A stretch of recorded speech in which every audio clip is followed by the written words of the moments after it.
Bonsoir les élèves du tronc commun sciences, on continue toujours avec les fonctions numériques et on passe à la partie 12. On va faire une fonction homographique.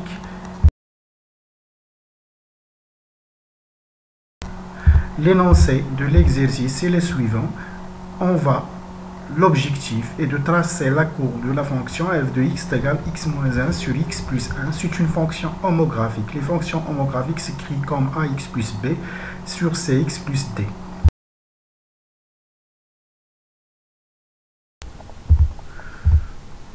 Donc la fonction est celui-ci. La première question, on veut vérifier que pour tout x de 2 de f, on a f de x égale 1 plus moins 2 sur x plus 2.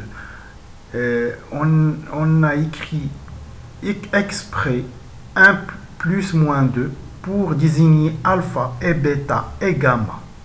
Donc avant tout ça, on doit d'abord calculer le domaine de définition de cette fonction d de f, puisqu'il y a ici un dénominateur. Donc cx, c'est l'ensemble des x qui appartient à R tel que le dénominateur différent de 0. On doit résoudre l'équation x plus 1 égale 0. Cela veut dire que x égale moins 1, c'est-à-dire d de f est R privé de moins 1 sous forme d'intervalle moins l'infini moins 1 union moins 1 plus l'infini. Maintenant, pour montrer que f de x égale 1 plus moins 2 sur x plus 1, on va commencer par la deuxième, 1 plus moins 2 sur x plus 1.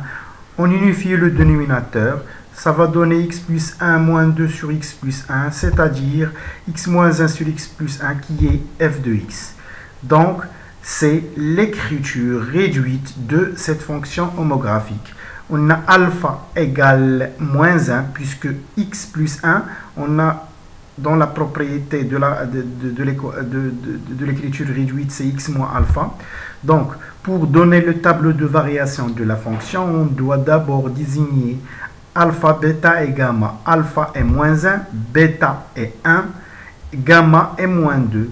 C'est gamma qui va nous dire est-ce que la fonction est croissante ou bien décroissante, puisque la fonction homographique soit croissante, croissante, soit décroissante, décroissante. Puisque gamma est négatif, alors la fonction est croissante, croissante. Et on pose alpha en haut.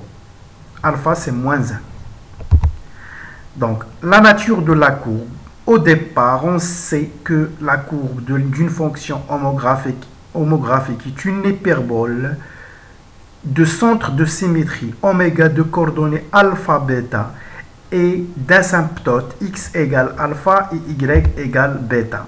Donc, oméga de coordonnées moins 1, 1, les asymptotes sont x égale moins 1 et y égale 1. Donc, on veut maintenant tracer la courbe de f, l'hyperbole. Donc, on place d'abord le point oméga de coordonnées moins 1, 1. Les asymptotes x égale 1, x égale moins 1, y égale x égale 1, x égale moins 1 et y égale 1. Ce sont les asymptotes. Ils constituent tous les deux comme un axe ou bien un repère. Il vaut mieux prendre l'image de quelques points. Par exemple, on prend l'image de 0 qui va donner moins 1, l'image de 1 qui va donner 0 et on trace la courbe. Ce sont des asymptotes qui facilitent le traçage. Maintenant, on veut déduire le graphe de la fonction g définie par g de x égale la valeur absolue de f de x. Donc, quand il y a la valeur absolue, on doit d'abord l'enlever. Donc, si f de x est positif, alors la valeur absolue de f de x va donner f de x. Cela veut dire que f de x égale g de x. Ça veut dire quoi f de x positif? Ça veut dire la courbe de f est au-dessus de l'axe des abscisses. Il faut l'axe des abscisses.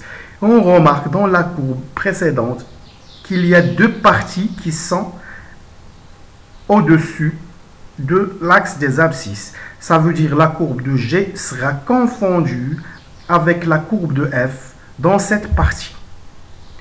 Et si f de x est négatif, ça veut dire sa courbe est en dessous de l'axe des abscisses.